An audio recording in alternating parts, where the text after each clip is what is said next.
Ada berapa? 3 ini apa namanya? Amalan yang paling dicintai oleh Allah. 1 apa? Salat di awal waktu. 2, birrul walidain, berbuat baik kepada orang tua. 3, jihad fi sabilillah, bersungguh-sungguh di jalan Allah. Perhatikan, dari 3 amalan di atas, ada 1 amalan yang percis seperti nama masjid kita. Apa amalannya? Birrul walidain, berbuat baik kepada orang tua. Ahilman yakin Ayahanda Dr. Wahidin Halim beserta pengurus masjid ini memberikan nama birrul walidain karena ini bukti kebaikan kepada orang tuanya. Betul apa betul? Iya apa iya? Dan tolong catat baik-baik ya. Berbuat baik kepada orang tua itu adalah kunci kemuliaan dan kebahagiaan dalam hidup. Maksudnya apa? Kalau hidup kita ingin mulia, maka muliakan orang tua kita. Kalau hidup kita mau bahagia, maka bahagiakan orang tua kita. Karena apa kata Nabi? Ridullah fi ridul walidain, wasuhtullah fi suhtil walidain. Ridhonya Allah ada pada ridhonya orang tua. Murka bencinya Allah ada pada murka benci orang tua. Saya kalau banyak ditanya sama orang, Ahilman sekarang bisa ceramah di TV, alhamdulillah. Saya akan jawab, bukan karena hebatnya saya, tapi karena hebatnya doa orang tua saya. Ahilman sekarang dapat kesempatan berdakwah, bahkan dengan izin Allah pernah berdakwah ke Amerika, ke Kanada. Saya akan jawab bukan karena hebatnya saya, tapi karena hebatnya doa orang tua saya. Saya dapat kesempatan sekolah S1, S2, S3 sekarang, semuanya beasiswa. Saya akan jawab bukan karena hebatnya saya, tapi karena hebatnya doa orang tua saya. Saya asli orang Garut, Ayahanda Dr. Wahidin Halim. Saya orang kampung. Dulu barangkali disebut susah juga hidup. Tapi dengan izin Allah, Allah berikan banyak kebaikan. Dan salah satunya adalah karena ucapan dan prasangka baik dari orang tua saya. Maka hadirin yang dirahmati Allah, kalau ada di antara kita yang hari ini Allah tinggikan derajatnya, mohon maaf lahir dan batin, mungkin usaha kita mah hanya berapa persen lah pengaruhnya. Tapi boleh jadi doa orang tua kita lah yang menguatkan takdir itu datang kepada kita. Betul apa betul? Dan mohon izin, saya boleh menyampaikan, boleh jadi Ayahanda Dr. Wahidin Halim, beliau menjadi gubernur, sebelumnya beliau menjadi bupati, bahkan wali kota, sebelumnya begitu banyak pencapaian yang Allah berikan kepada beliau. Salah satunya karena doa dan kebaikan orang tua beliau. Maka hari ini dengan izin Allah, nama masjid kita adalah apa? Birrul walidain. Sebagai pesan, ini pesan untuk semua jamaah, termasuk anak-anak santri, apalagi anak-anak santri. Kalau hidup kita ingin mulia, muliakan orang tua kita. Kalau hidup kita mau bahagia, bahagiakan orang tua kita. Karena mohon maaf, kata Nabi SAW, rogima anfu, celaka menyesal.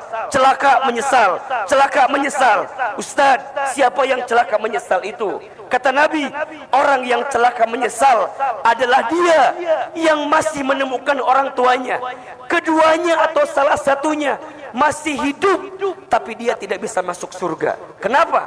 Karena dia lupa untuk berbuat baik kepada orang tuanya. Itulah yang Nabi sebutkan sebagai orang yang celaka menyesal. Maka mohon maaf, yang masih punya orang tua, sayangi orang tua kita.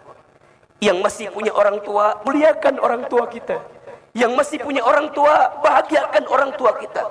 Ahilman, bagaimana kalau orang tua kita sudah tidak ada? Apakah kita bisa berbuat baik? Bisa. Tolong catat kalimat ini. Ada 3 hal yang sangat dirindukan oleh orang tua yang sudah kembali kepada Allah dari anaknya. Apa di antaranya ahilman? 1, orang tua yang sudah wafat merindukan doa dari anaknya yang masih hidup. Maka pesan saya, termasuk bagi saya pribadi, saya ditinggal orang tua saya sejak kecil. Ayah saya, ibu saya. Kalau kita sayang sama orang tua yang sudah meninggal, doakan orang tua kita. Apa di antaranya ahilman? Bacakan istighfar untuk orang tua kita yang sudah meninggal. Satu kali dikisahkan, ada seseorang yang sudah di alam kubur, kemudian hisabnya diringankan, bahkan dihilangkan. Orang itu kemudian bertanya, wahai malaikat munkar nakir, kenapa siksa kuburku hilang? Kenapa siksa kuburku berkurang? Apa jawaban malaikat? Ya, aku kurangi siksamu, aku hilangkan siksamu. Kenapa? Karena aku menyaksikan ada di antara anakmu yang membacakan istighfar untukmu. Maka ada satu doa yang langsung diabadikan dalam Al-Quran, doa untuk orang tua kita. Hafal apa enggak doanya? Rabbighfirli wali walidayya warhamhuma kama rabbayani shaghira. Apa artinya? Rabbighfirli, ya Allah ya Tuhanku, ampuni dosaku. Wali walidayya, dan dosa kedua orang tuaku. Warhamhuma, dan sayangilah kedua orang tua kami ya Allah, keduanya. Kama rabbayani shaghira, sebagaimana mereka menyayangi kami sejak kami kecil. Maka ini pesan. Yang pertama, doakan orang tua kita. Karena orang tua yang ada di alam kubur menanti doa dari anaknya. Wabil khusus istighfar dari anaknya. Mohon maaf, mungkin orang tua kita ilmunya kurang. Mungkin dulu orang tua kita ibadahnya kurang. Karena apa? Karena sibuk ngurusin kita. Karena sibuk banting tulang mencari nafkah untuk kita. Maka jangan pernah sesali keadaan orang tua kita. Jangan pernah menghina keadaan orang tua kita. Karena pada titik hari ini kita mendapatkan banyak kebaikan karena ada doa dari siapa? Orang tua kita. Yang kedua, apalagi ahilman, lanjutkan kebiasaan baik orang tua yang dulu pernah dilakukan oleh orang tua kita. Orang tua kita senang kalau anaknya melanjutkan kebiasaan baik orang tuanya. Maka setiap anak harus tahu orang tua kita punya kebiasaan baik apa, nanti dilanjutkan. Jangan sampai terputus walaupun orang tua sudah kembali kepada Allah Subhanahu wa taala. Maka kata Nabi, ada 3 amalan yang tidak akan terputus ketika orang meninggal. Yang pertama, sedekah jariyah. Yang kedua, ilmu yang bermanfaat. Dan yang ketiga, anak soleh yang mendoakan. Maka yang kedua, lanjutkan kebiasaan baik orang tua kita. Dan yang ketiga, apa? Orang tua merindukan dari anaknya sedekah dari anaknya yang diniatkan untuk orang tuanya. Jadi kalau sekarang kita punya harta dilebihkan dalam hidup ini, ayo sedekah. Niatin buat siapa? Orang tua kita. Ustadz, akan sampai atau tidak? Sampai. Satu kali dikisahkan, ada seorang sahabat bernama Sa'ad bin Ubadah radhiyallahu an. Beliau bertanya kepada Nabi SAW, ya Rasulullah, aku ingin berbuat baik kepada ibuku. Iya, tapi ibuku sudah wafat. Apakah aku bisa berbuat baik? Kata Nabi, bisa. Saat bertanya lagi, bagaimana caranya? Kata Nabi, bersedekahlah atas nama ibumu. Sedekah apa ya Rasulullah? Kata Rasulullah, sedekah air. Bagaimana maksudnya ya Rasulullah? Maksudnya bangunkan sumur atas nama ibumu. Selama sumur itu mengalir, pahalanya sampai untuk siapa? Ibumu yang sudah wafat. Kalau ada rezeki, bangun masjid. Kalau ada rezeki, bangun sekolah. Kalau ada rezeki, bangun pesantren. Kalau ada rezeki, bangun rumah sakit. Setiap kebaikan itu akan mengantarkan pahala untuk siapa? Orang tua kita yang sudah meninggal. Jelas atau tidak? Jelas atau tidak? Baik. Ini pendahuluan ya. Ini belum mulai ceramah kita belum ya. Ini baru apa? Pendahuluan. Jadi yang kedua saya sampaikan takzim sekali Ayahanda Wahidin Halim dengan masjid namanya Birrul Walidain. Mudah-mudahan masjid ini mengingatkan kita untuk terus berbuat baik kepada siapa? Kedua orang tua kita. Yang ketiga, kita akan bahas tema kita pagi ini adalah agar sholat menenangkan hati. Agar sholat menenangkan hati. Sholat itu tiangnya agama. Betul apa betul? As-sholatu imaduddin. Sholat itu tiangnya agama. Dalam satu bangunan, tiang itu penting atau tidak? Saya tanya. Dalam satu bangunan, tiang itu penting atau tidak? Penting aja, penting banget. Cius. Mie apa? Mie ayam. Bangunannya mewah, tiangnya roboh. Apa yang terjadi? Hancur. Bangunannya bagus, tiangnya rapuh. Apa yang terjadi? Hancur. Betul? Kalau bahasa kita nih, orang penampilannya gagah, penampilannya bagus, tapi tidak sholat. Apa yang terjadi? Hancur. Maka apa kata Nabi dalam hadis yang lain? Inna awwala ma yuhasabu bihil abdu yaumal qiyamah as-salat. Sesungguhnya perkara pertama yang akan dihisab ketika nanti hari kiamat salat. Fa in saluhat salaha kulluh, fa in fasadat kulluh. Jikalau baik salatnya, baik seluruh amalnya. Tapi jika rusak sholatnya, maka rusak seluruh amalnya. Jadi kalau Ahilman tanya, sholat itu penting atau tidak? Penting aja, penting banget. Penting aja, penting banget. Cius, mie apa? Mie goreng ya. Mie ayam udah, sekarang mie goreng ya. Penting Ustadz? Ya, penting. Sholat rukun Islam. Sholat tiang agama. Sholat adalah kekuatan bagi kita. Bahkan untuk membedakan kita dengan orang yang tidak beriman kepada Allah.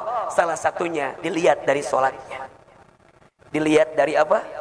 Sholatnya. Dan Masya Allah, ketika Allah memerintahkan sholat, Allah langsung memanggil Nabi untuk berjumpa dengannya. Dalam peristiwa apa? Isra Mi'raj.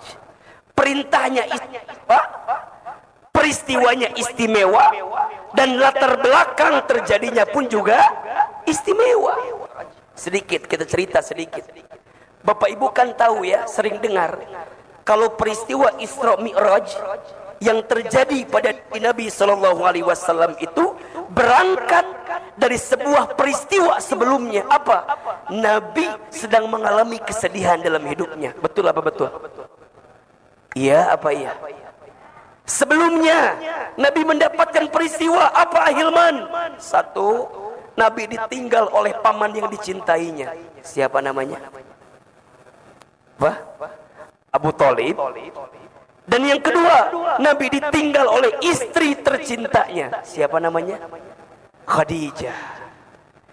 Dua orang ini, Masya Allah, dua orang yang paling bela Nabi, dua orang yang paling mencintai Nabi, dan dua orang pula yang sangat dicintai oleh Nabi SAW. Pamannya Abu Thalib adalah pamannya yang mengurus Nabi dari sejak kecil. Setelah ibunya wafat, diasuh oleh kakeknya. Kakeknya wafat, diasuh oleh pamannya Abu Thalib. Banting tulang, tulang banting, kaki di kepala, kepala di kaki. Pamannya Abu Thalib mengurus Nabi SAW. mengajarkan mengembala, mengajarkan berdagang, mengajarkan banyak hal kepada diri Nabi sallallahu alaihi wasallam. Diurus sejak kecil, dibesarkan sejak kecil. Maka wajar ketika pamannya wafat, Nabi sedih apa tidak? Sedih apa tidak? Sedih. Orang yang mengurus sejak kecil Ustaz dia. Dan bahkan dikisahkan pamannya Abu Thalib ini di antara paman Nabi yang kondisi ekonominya itu tidak kaya banget gitu.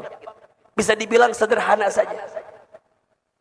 Coba ibu bayangkan, bapak bayangkan, baginda Nabi itu tinggal bersama seorang paman yang kondisi ekonominya tidak kaya. Apa yang terjadi? Nabi tumbuh dalam kesederhanaan. Nabi tumbuh dalam kemandirian. Nabi tumbuh dalam kondisi yang begitu luar biasa. Ditempa oleh pamannya. Tapi justru mohon maaf lahir batin, kondisi sulit yang Nabi rasakan sejak kecil menjadikan beliau menjadi pribadi yang tangguh dalam kehidupan. Maka mohon maaf ini adik-adik sayang, kalau hari ini hidup kita sedang mohon maaf ya, misalnya keluarga kita, orang tua kita bukan orang yang kaya, mohon maaf, jangan pernah menghina keadaan. Karena kadang-kadang seseorang itu harus dibanting agar dia terpelanting pada keadaan yang lebih baik. Betul apa betul? Iya apa iya? Seseorang kadang harus tahu rasanya pahit agar dia bisa tahu rasanya manis. Betul? Baginda Nabi Shallallahu Alaihi Wasallam mendapatkan banyak pelajaran dari paman yang dicintainya. Siapa namanya? Abu Thalib. Maka saat beliau wafat, Nabi sedih. Yang paling ngebela beliau, orang kafir Quraisy tidak berani kepada baginda Nabi karena masih ada pamannya Abu Thalib ketika itu. Abu Thalib yang pasang badan, kalau bahasa kita kira-kira begitulah. Kalau bahasa orang Tangerang, Abu Thalib yang pasang badan gitu loh. Kalau ada yang nyakiti ponakan saya yang pasang badan, kira-kira begitu. Maka saat kehilangan Nabi sedih. Ditambah lagi kehilangan istri tercinta beliau, siapa? Khadijah. Ustadz Hilman, bagaimana gambaran istri seperti Khadijah itu? Masya Allah. Ibu, Ustadz mau tanya boleh? Ibu mau tidak punya suami seperti Rasulullah? Mau? Ibu ngaca apa enggak? Hah? Ustaz, kok gitu jawabannya? Iya, Rasulullah hebat, iya. Jangan lupakan, di samping beliau ada perempuan yang hebat. Siapa? Khadijah. Masya Allah. Ustaz, ada cerita apa yang bisa dibagikan kepada kita? Masya Allah. Ibu sayang, ayahanda yang dirahmati Allah, Khadijah itu seorang istri yang paling bisa menguatkan sosok Nabi Muhammad Sallallahu Alaihi Wasallam. Satu kali dikisahkan, boleh saya cerita? Baginda Rasul itu sedang bertahanus di Gua Hira, sedang berdiam diri di mana? Di Gua Hira. Tiba-tiba apa? Datang suara mengatakan kalimat Iqra, Iqra, Iqra. Yang datang siapa? Lihat ke kanan, gak ada orang. Ke kiri, gak ada orang. Ke depan, gak ada orang. Ke belakang, gak ada orang. Pas lihat ke atas, ada makhluk putih besar. Siapa yang datang? Malaikat Jibril. Apa kata Nabi? Ma Nabi Qari, saya tidak bisa baca. Ternyata waktu itu datang Jibril memberikan wahyu yang pertama. Surat apa? Al-Alaq. Kalau orang di atas sebutnya surat Iqra. Namanya surat apa? Al-Alaq. Ma Nabi Qari, saya tidak bisa baca. Jibril kemudian selesaikan 5 ayat pertama surat Al-Alaq. Iqra bismi rabbikal ladzi khalaq. Khalaqal insana min 'alaq. Iqra wa rabbukal akram alladzi 'allama bil qalam 'allamal insana ma lam. 5 ayat selesai. Nabi ketakutan apa tidak? Bulu kuduknya merinding, tubuhnya bergetar, kakinya ketakutan, takut. Ibu nggak usah jauh-jauh lah. Ibu lagi di lampu merah. Tiba-tiba ada yang manggil. Ibu. Ibu. Lihat kanan, kiri, depan, belakang nggak ada orang. Takut apa enggak? Takut apa enggak? Percis. Nabi ketakutan, Masya Allah. Maka apa yang terjadi? Nabi kemudian bangkit. Nabi kemudian lari. Hingga menuju rumahnya. Masya Allah. Sampai di rumah. Buka pintu. Langsung melihat wajahnya Khadijah. Apa yang terjadi? Setengah ketakutan Nabi langsung hilang. Karena melihat wajah siapa? Khadijah. Masya Allah. Begitu luar biasanya Khadijah.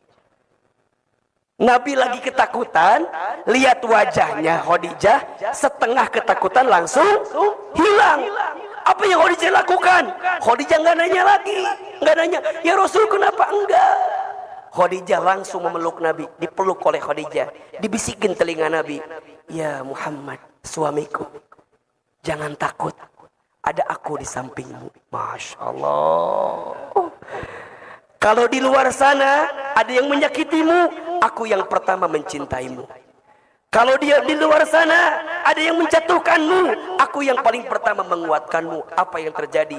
Dipeluk oleh Khadijah, dibisikin telinganya, semua ketakutan Nabi langsung hilang karena dipeluk oleh siapa? Sekarang Ustaz mau tanya yang di atas, ibu-ibu punten. Ibu-ibu saya mau tanya boleh apa enggak? Kalau suami ibu di luar rumah ada masalah, sampai ke rumah lihat wajah ibu, hilang masalah tambah masalah. Tolong jawab ini pertanyaan. Suami ibu di kantor, suami ibu di mana? Di kantor. Ada masalah, pulang ke rumah, lihat wajah ibu, hilang masalah tambah masalah. Baik. Ternyata Ahilman baru tahu masalah suami di sini ada di atas masalahnya. Oh, Ahilman berarti masih jauh kita dari karakteristik Bunda Khadijah, masih jauh. Betul ya Pak ya? Maka mohon maaf Ustaz, ketika kehilangan Khadijah Nabi sedih apa tidak? Sedih, sedih. Karena Khadijah yang memberikan semuanya. Sampai satu kali dikisahkan, Nabi itu lagi duduk, Khadijah itu tiduran di atas pahanya Nabi SAW. Kebayang apa enggak? Oh, jangan dibayangin ya, karena ibu tidak pernah mendapatkan itu dari suaminya ya. Nabi lagi duduk, kemudian Khadijah tidur di atas pahanya siapa? Rasulullah SAW. Tiba-tiba apa yang terjadi? Nabi itu nangis. Nabi nangis, kemudian air matanya nyakcelak tehnya, menetes hingga ke keningnya siapa? Khadijah.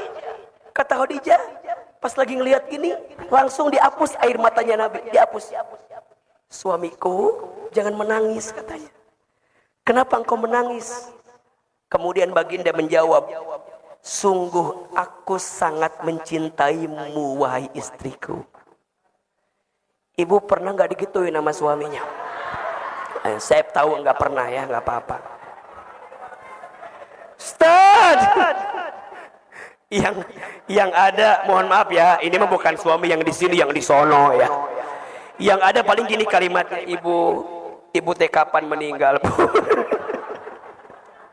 Bukan yang di sini, ya bukan yang di sini, tapi yang di mana? Sono. Yang di sini mah insya Allah enggak ya, enggak jauh beda gitu ya. Gimana Ustaz? Nangis. Kata Khadijah jangan. Kenapa? Lihat kalimat Khadijah ini luar biasa. Ya Rasulullah, kalau seandainya nanti aku wafat dan engkau akan berdakwah keluar sana, sedangkan engkau tidak punya lagi biaya untuk berdakwah, maka kata Khadijah, tolong gali kuburanku dan jadikan tulang belulangku untuk mendukung dakwahmu ya Rasulullah. Sampai segitunya Bu, Masya Allah. Kalau ini bahasanya kiasan ya, ini bahasanya kiasan. Kalau engkau mau berdakwah dan engkau tidak punya lagi biaya, engkau tidak punya lagi materi, engkau tidak lagi punya bekal untuk berdakwah, tolong gali kuburanku dan jadikan tulang belulangku untuk bisa mendukung dakwahmu ya Rasulullah. Ibu udah begitu belum sama suami, Bu? Cius. Kadang-kadang kalau kita memohon maaf, uangmu, uangku, uangku, asal jararahu ahilman. Jadi gimana Ustaz? Ini saya lagi cerita. Ketika Nabi sebelum peristiwa Isra Mi'raj, Nabi sedih karena kehilangan dua orang yang dicintainya. Kehilangan Abu Thalib pamannya, kehilangan istrinya siapa? Khadijah. Maka Nabi sedih. Disebutlah tahun itu dengan tahun apa? Amul Huzni, tahun kesedihan. Tahun kesedihan. Maka dengan izin Allah, singkat cerita, Allah berikan kekuatan kepada Nabi dengan peristiwa namanya apa? Isra Mi'raj. Apa itu Isra Mi'raj Ahilman? Isra diperjalankannya baginda Nabi dari Masjidil Haram kemana? Masjidil Aqsa. Kemudian Mi'raj. Apa itu Mi'raj? Diangkatnya baginda Nabi dari Aqsa menuju Sidratul Muntaha. Peristiwa Isra disebutkan di surat Al-Isra ayat 1. Peristiwa Mi'rajnya disebutkan di surat An-Najm ayat 1 sampai 18. Jadi kalau kita bicara Isra Mi'raj, itu dua maknanya. Isra diperjalankan dari mana? Dari Haram ke Aqsa. Mi'raj diangkat dari Aqsa menuju mana? Sidratul Muntaha. Sepulang dari sana, Nabi mendapatkan oleh-oleh sebagai penguat bagi beliau. Apa perintahnya? Sholat. Kalau kita tarik garisnya, berarti kalau kita punya persoalan, kalau kita sedang punya masalah, kalau kita lagi gelisah, kalau kita lagi sedih, maka tidak ada yang bisa menguatkan kita, tidak ada yang bisa menolong kita kecuali Allah. Dan lakukanlah perintah apa? Jelas atau tidak? Jelas atau tidak? Jadi kalau kita tarik, yang namanya sholat itu bisa nolong kita atau tidak? Bisa. Bisa menenangkan hati kita atau tidak? Bisa. Sekarang pertanyaannya, sudahkah sholat kita menenangkan hati kita atau tidak? Jangan-jangan kita sholat baru pada level sekedar menggugurkan kewajiban saja. Betul apa betul? Jangan-jangan kita sholat Ahilman, iya, tapi cuma sholat doang. Kita tidak punya makna di balik sholat yang kita hadirkan. Maka pertanyaannya, gimana caranya agar sholat itu bisa menenangkan hati kita? Gimana caranya nih agar sholat itu bisa menjadi jalan keluar bagi kita? Ya, coba Ahilman mau tanya, ada yang lagi susah hidupnya sekarang? Ada yang mana orangnya? Mana? Ada yang lagi sempit? Ada. Yang lagi punya masalah? Ada. Gampang. Kalau Ahilman lihat ya, kalau yang lagi punya banyak masalah mah gampang. Yang duduknya paling belakang nyender ke tembok. Itu biasanya. Itu yang paling simpel jawabannya. Ya. Yang di mana duduknya? Paling belakang nyender tembok. Ustaz, kenapa yang nyender ke tembok ada masalah? Iya, karena di rumahnya tidak punya sandaran. Jadi pas ke masjid yang dicari apa? Tembok sebagai sandaran. Ahilman, ya. Tuh kan jadi kesindir. Ayahanda Wahidin langsung berubah duduknya kan. Beliau dari yang gini jadi begini. Ahilman, gimana caranya agar sholat menenangkan hati kita? Tolong catat ya. Ada 5 I. Ada berapa? Ada 5 I yang harus kita hadirkan dalam sholat agar sholat menenangkan hati kita. I yang pertama, sholat harus ikhlas. Apa yang pertama? Ikhlas. Ustadz, apa itu ikhlas? Ikhlas itu artinya menyandarkan setiap aktivitas kita hanya untuk siapa? Lillahi ta'ala. Inna solati wa nusuki wa mahyaya wa mamati lillahi rabbil alamin. Sesungguhnya solatku, ibadahku, hidupku, matiku hanya untuk Allah. Ibu, bapak, jangan jadikan sholat semata-mata hanya untuk karena kita punya keinginan. Jangan. Karena sholat itu apa? Perintah dari siapa? Allah. Berarti apa? Kalau kita sholat, berarti kita menunjukkan ketaatan kepada siapa? Allah. Kan banyak ya, di kita ini banyak nih. Kalau mau punya sesuatu katanya sholat. Itu benar, nggak masalah. Tetapi ingat, niatnya harus karena siapa? Harus karena Allah. Kalau niatnya bukan karena Allah, maka yang terjadi apa? Ketika sesuatu itu nggak tercapai, kita nyalain apa? Nyalain sholat. Ustadz, katanya duha itu ngelancarin rezeki, Ustadz. Iya. Tapi kok rezeki saya ini seret mulu, Ustadz. Apakah duhanya yang salah? Bukan duhanya yang salah. Betul apa betul? Banyak orang yang lupa. Bisa sholat duha saja, itu rezeki atau bukan? Tolong jawab. Bisa sholat duha itu rezeki atau bukan? Rezeki. Jadi mikirnya bukan semata-mata duha biar dapat rezeki. Jangan begitu. Mikirnya bisa duha saja itu adalah rezeki.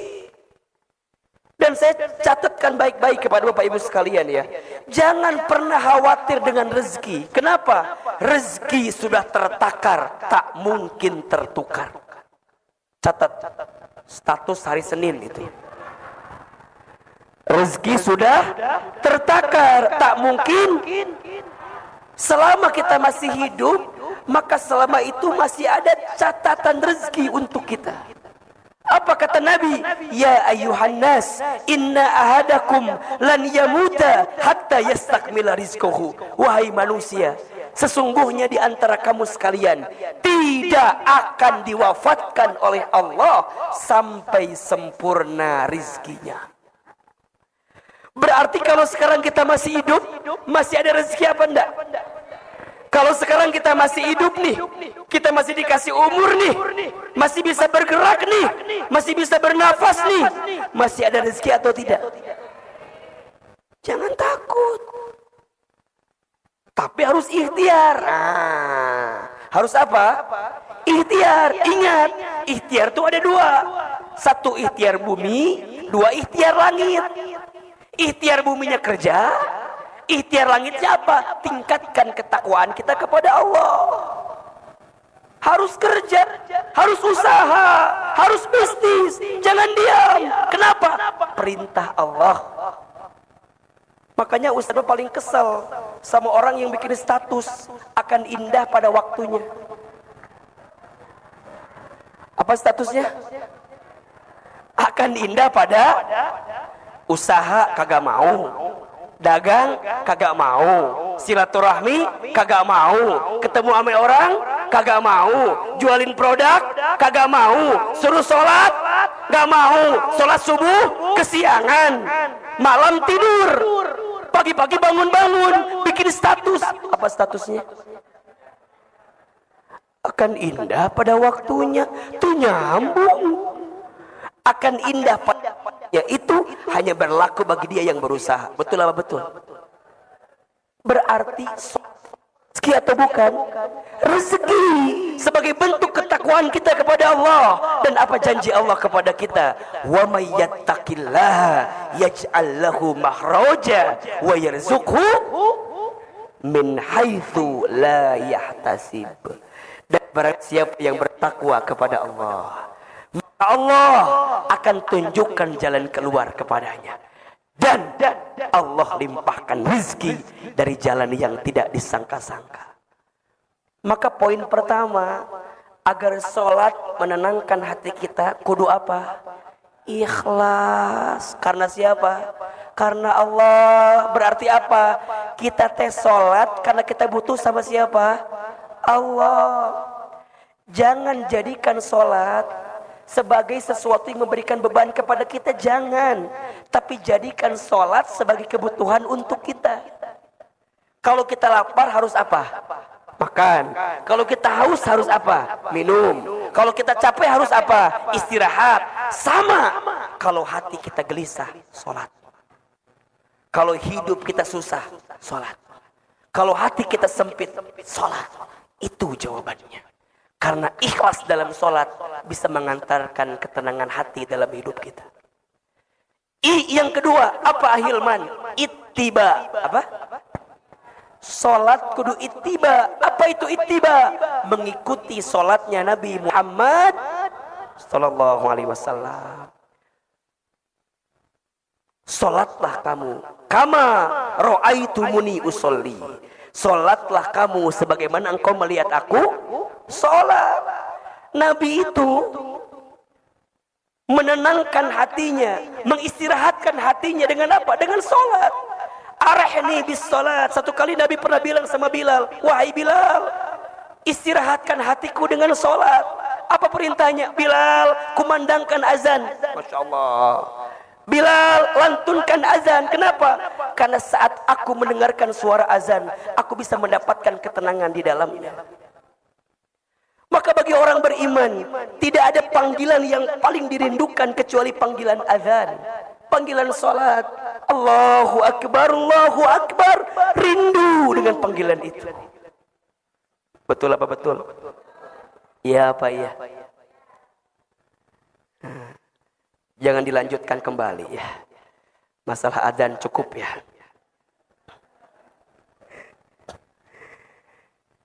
Jadi dia sangat senang dengan panggilan azan. Kenapa? Karena saat terdengar azan berarti panggilan untuk apa? Sholat. Maka apa kuncinya nanti? As-sholatu fi awali waktiha. Sholat di awal waktu. Itu kebiasaan Nabi SAW. Kenapa? Karena sholat itu ibaratnya pertemuan penting antara seorang hamba dengan siapa? Allah. Ibu, bapak, saya gambarkan begini. Ibu janjian dulu. Waktu zaman jahiliyah dulu. Ibu janjian sama mantan pacar ibu. Yang sekarang jadi apa? Jadi suami. Janjian jam 12. Kira-kira persiapannya jam berapa?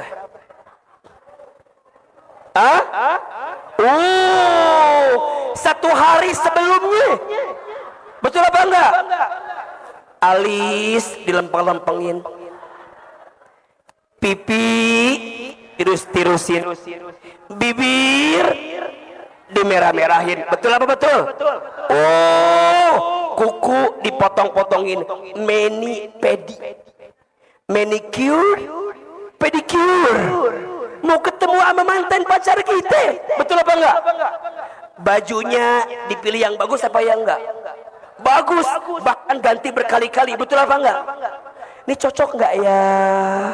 Ini cocok enggak ya? Betul enggak? Kok enggak nyambung ya? Ininya hijau, merah, baunya kuning. Pelangi kali ah. Gantian terus. Mau ketemu sama siapa itu? Ketemu sama manusia biasa. Betul apa enggak? Ibu jam 12 temuan janjiannya. Saya yakin dari jam 10 udah siap berangkat dari rumah. Betul? Jam 11 udah deg-degan. Setengah 12 makin deg-degan. Kenapa? Makin mau ketemu sama mantan pacar kita. Pas ketemu jam 12.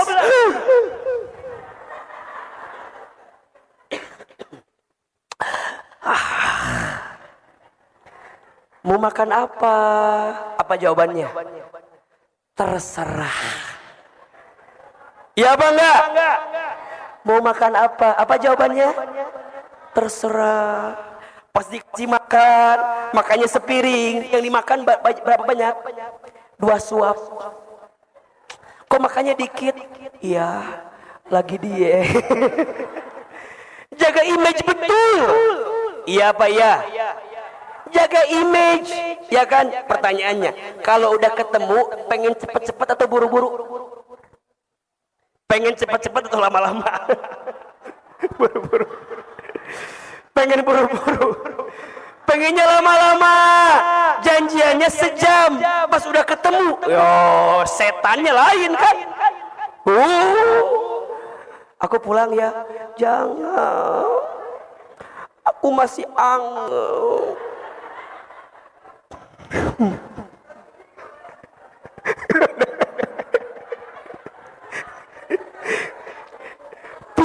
Pisah, udah pisah.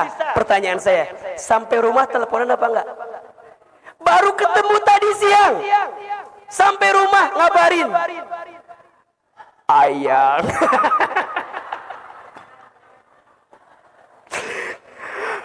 AA udah sampai, Neng udah sampai, nanya lagi, jangan lupa makan ya.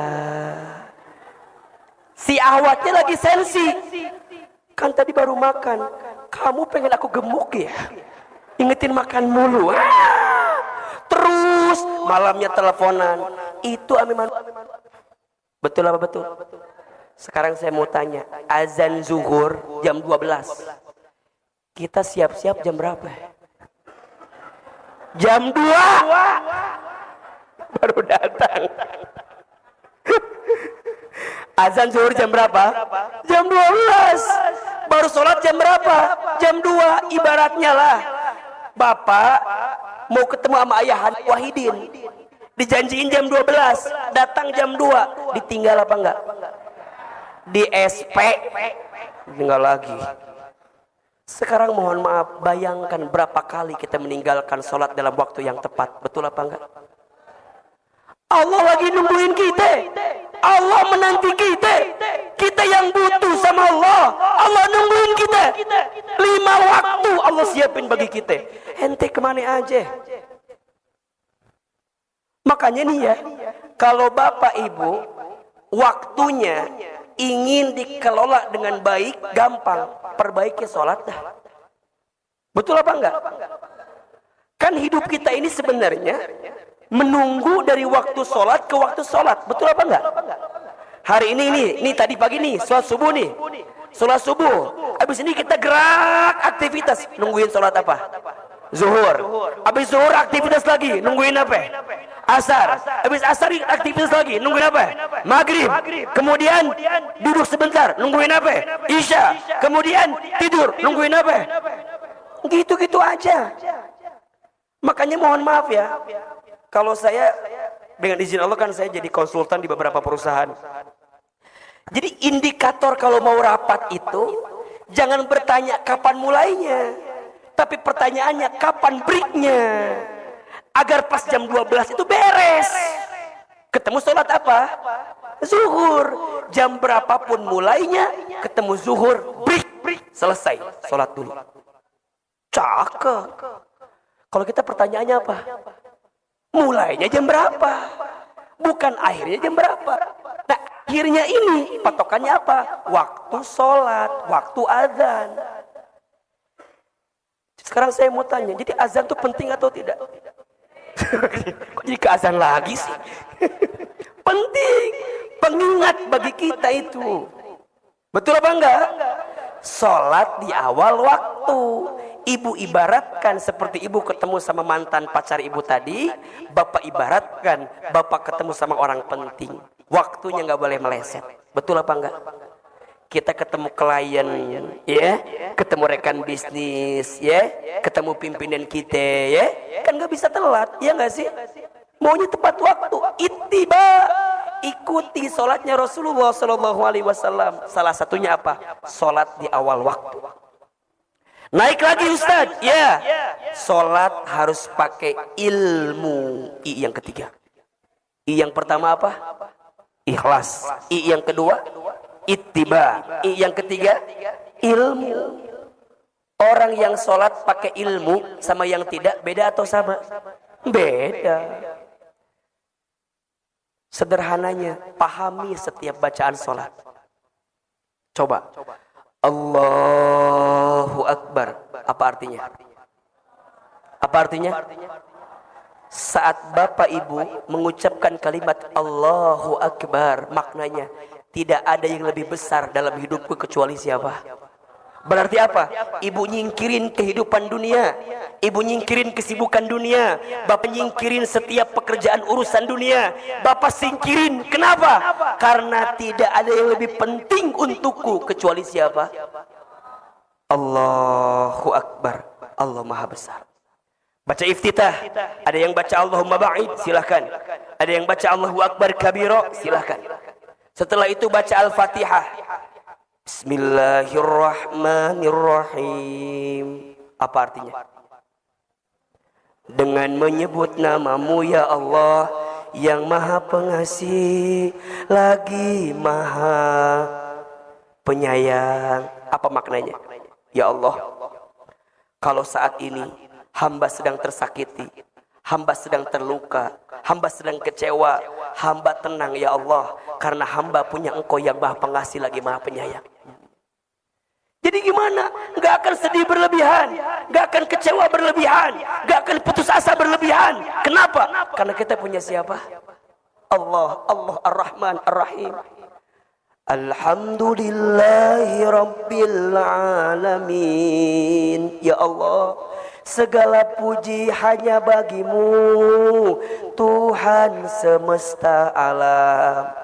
Kalimat Alhamdulillah mengajarkan kita untuk menghilangkan kesombongan dalam diri kita.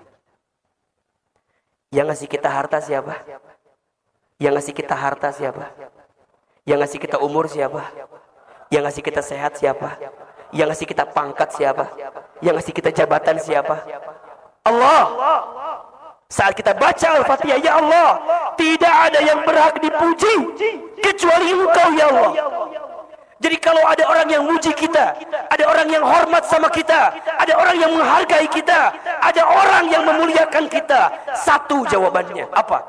Karena Allah nutupin aib-aib kita saja. Kalau seandainya aib kita dibuka, apa yang mau kita banggakan? Gak ada. Kita ini cuma ditutup pakai casing aja sama Allah. Betul apa enggak? Maka saat baca Fatihah, hilang kesombongan. Makanya aneh kalau ada orang yang sholat tapi sombong, aneh. Saya ulangi. Ada orang yang sholat tapi sombong, aneh. Kenapa? Karena dengan sholat dia ruku, dia sujud, berarti dia menghambakan dirinya kepada siapa? Dan tidak ada yang lebih besar dalam hidup kita kecuali siapa? Ya Allah, terima kasih. Engkau titipkan jabatan kepada hamba ya Allah. Engkau titipkan pangkat kepada hamba ya Allah. Bukan karena hebatnya hamba, tapi ini hebatnya Engkau yang menitipkan kepada hamba. Betul apa betul? Mohon maaf ya. Kadang-kadang kan kita ayahanda suka ini ya, kadang suka mikir kita ini. Kok bisa ya? Kadang ya, saya pada posisi saya ya. Ya Allah, alhamdulillah ya. Sekarang dengan izin Allah ya, bisa di televisi, bisa ceramah begini. Kalau bicara mohon maaf ya, yang lebih pintar banyak apa enggak? Banyak. Yang lebih hebat banyak apa enggak? Banyak. Makanya kadang-kadang malu Ustaz. Saya tuh kalau bicara begini, usia ini masih muda, banyak guru-guru kita malu. Tapi kalau saya merenung, Allah, Engkau tidak mungkin mengizinkan sesuatu kecuali Engkau titipkan kebaikan di dalamnya. Itu aja husnuzonnya. Nah, pelutong.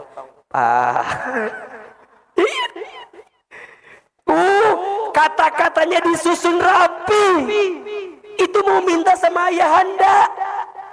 Nah, ini sama Allah disiapin bacaan Fatihah. Iyyaka na'budu wa ya Allah, hanya kepadamu lah kami menyembah dan hanya kepadamu lah kami minta pertolongan.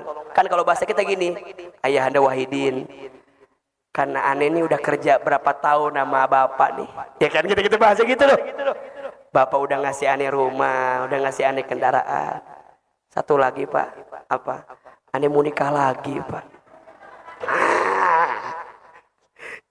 Mintanya kan kadang-kadang banyak. Kenapa minta sama orang itu? Karena kita percaya orang itu bisa ngasih permintaan kita. Betul apa enggak?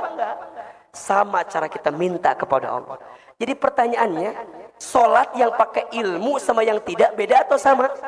Beda. Rasanya beda. Beda rasanya. Maka nanti ada yang keempat. Satu tadi apa? Ikhlas. Dua, ittiba. Tiga, ilmu. Ada yang keempat. Sholat harus ihsan. Harus apa? Ihsan. Ahilman, apa itu ihsan? Ihsan itu artinya anta budallaha ka'annaka tarahu fa illam takun tarahu fa innahu yaraka. Engkau beribadah seakan-akan engkau melihat Allah, dan jika engkau tidak melihat Allah, Allah melihat kamu. Jadi gimana Ustaz? Ini saya lagi cerita. Ketika Nabi sebelum peristiwa Isra Mi'raj, Nabi sedih karena kehilangan dua orang yang dicintainya. Kehilangan Abu Thalib pamannya, kehilangan istrinya siapa? Khadijah. Maka Nabi sedih. Disebutlah tahun itu dengan tahun apa? Amul Huzni, tahun kesedihan. Tahun kesedihan. Maka dengan izin Allah, singkat cerita, Allah berikan kekuatan kepada Nabi dengan peristiwa namanya apa? Isra Mi'raj. Apa itu Isra Mi'raj, Ahilman? Isra, diperjalankannya baginda Nabi dari Masjidil Haram kemana? Masjidil Aqsa. Kemudian Mi'raj. Apa itu Mi'raj? Diangkatnya baginda Nabi dari Aqsa menuju Sidratul Muntaha. Peristiwa Isra disebutkan di surat Al-Isra ayat 1. Peristiwa Mi'rajnya disebutkan di surat An-Najm ayat 1 sampai 18. Jadi kalau kita bicara Isra Mi'raj, itu dua maknanya. Isra diperjalankan dari mana? Dari Haram ke Aqsa. Mi'raj diangkat dari Aqsa menuju mana? Sidratul Muntaha. Sepulang dari sana, Nabi mendapatkan oleh-oleh sebagai penguat bagi beliau. Apa perintahnya?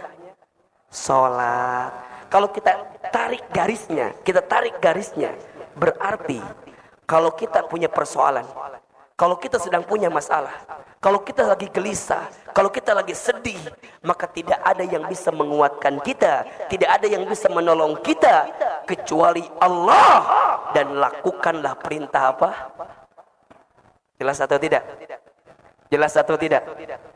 Jadi kalau kita tarik, yang namanya sholat itu bisa nolong kita atau tidak? Bisa. Bisa menenangkan hati kita atau tidak? Bisa. Sekarang pertanyaannya, sudahkah sholat kita menenangkan hati kita atau tidak? Jangan-jangan kita sholat baru pada level sekedar menggugurkan kewajiban saja. Betul apa betul? Jangan-jangan kita sholat, Ahilman, iya, tapi cuma sholat doang. Kita tidak punya makna di balik sholat yang kita hadirkan. Maka pertanyaannya, gimana caranya agar sholat itu bisa menenangkan hati kita? Gimana caranya nih agar sholat itu bisa menjadi jalan keluar bagi kita? Ya, coba Ahilman mau tanya, ada yang lagi susah hidupnya sekarang? Ada yang mana orangnya? Mana? Ada yang lagi sempit? Ada. Yang lagi punya masalah? Ada. Gampang. Kalau Ahilman lihat ya, kalau yang lagi punya banyak masalah mah gampang. Yang duduknya paling belakang nyender ke tembok. Itu biasanya. Itu yang paling simpel jawabannya. Ya. Yang di mana duduknya? Paling belakang nyender tembok. Ustaz, kenapa yang nyender ke tembok ada masalah? Iya, karena di rumahnya tidak punya sandaran. Jadi pas ke masjid yang dicari apa? Tembok sebagai sandaran. Ahilman, ya. Tuh kan jadi kesindir. Ayahanda Wahidin langsung berubah duduknya kan. Beliau dari yang gini jadi begini. Ahilman, gimana caranya agar sholat menenangkan hati kita? Tolong catat ya. Ada 5 I. Ada berapa? Ada 5 I yang harus kita hadirkan dalam sholat agar sholat menenangkan hati kita? Yang pertama, sholat harus ikhlas. Apa yang pertama? Ikhlas. Ustadz, apa itu ikhlas? Ikhlas itu artinya menyandarkan setiap aktivitas kita hanya untuk siapa? Lillahi ta'ala. Inna sholati wa nusuki wa mahyaya wa mamati lillahi rabbil alamin. Sesungguhnya salatku, ibadahku, hidupku, matiku hanya untuk Allah. Ibu, bapak, jangan jadikan sholat semata-mata hanya untuk karena kita punya keinginan. Jangan. Karena sholat itu apa? Perintah dari siapa? Allah. Berarti apa? Kalau kita sholat, berarti kita menunjukkan ketaatan kepada siapa? Allah. Kan banyak ya, di kita ini banyak nih. Kalau mau punya sesuatu katanya sholat. Itu benar, nggak masalah. Tetapi ingat, niatnya harus karena siapa? Harus karena Allah. Kalau niatnya bukan karena Allah, maka yang terjadi apa? Ketika sesuatu itu nggak tercapai, kita nyalain apa? Nyalain sholat. Ustadz, katanya duha itu ngelancarin rezeki, Ustadz. Iya. Tapi kok rezeki saya ini seret mulu, Ustadz. Apakah duhanya yang salah? Bukan duhanya yang salah. Betul apa betul? Banyak orang yang lupa. Bisa sholat duha saja, itu rezeki atau bukan? Tolong jawab. Bisa sholat duha itu rezeki atau bukan? Rezeki. Jadi mikirnya bukan semata-mata duha biar dapat rezeki. Jangan begitu. Mikirnya bisa duha saja itu adalah rezeki. Dan saya catatkan baik-baik kepada Bapak Ibu sekalian ya. Jangan pernah khawatir dengan rezeki. Kenapa? Rezeki sudah tertakar, tak mungkin tertukar. Catat status hari Senin itu. Rezeki sudah tertakar, tak mungkin. Selama kita masih hidup, maka selama itu masih ada catatan rezeki untuk kita. Apa kata Nabi? Ya ayuhan nas, inna ahadakum lan yamuta hatta yastakmila rizquhu. Wahai manusia, sesungguhnya di antara kamu sekalian tidak akan diwafatkan oleh Allah sampai sempurna rizkinya. Berarti kalau sekarang kita masih hidup, masih ada rezeki apa enggak? Kalau sekarang kita masih hidup nih, kita masih dikasih umur nih, masih bisa bergerak nih, masih bisa bernafas nih, masih ada rezeki atau tidak? Jangan takut. Tapi harus ikhtiar. Harus apa? Ikhtiar. Ingat, ikhtiar itu ada dua. Satu ikhtiar bumi, dua ikhtiar langit. Ikhtiar buminya kerja, ikhtiar langitnya apa? Tingkatkan ketakwaan kita kepada Allah. Harus kerja, harus usaha, harus bisnis. Jangan diam. Kenapa? Perintah Allah. Makanya Ustaz paling kesel sama orang yang bikin status akan indah pada waktunya. Apa statusnya? Akan indah pada usaha kagak mau, dagang kagak mau, silaturahmi kagak mau, ketemu sama orang kagak mau, jualin produk kagak mau, suruh sholat gak mau, sholat subuh kesiangan, malam tidur, pagi-pagi bangun-bangun bikin status. Apa statusnya? Akan indah pada waktunya. Tuh nyambung. Akan indah pada waktunya itu hanya berlaku bagi dia yang berusaha. Betul apa betul? Berarti rezeki atau bukan?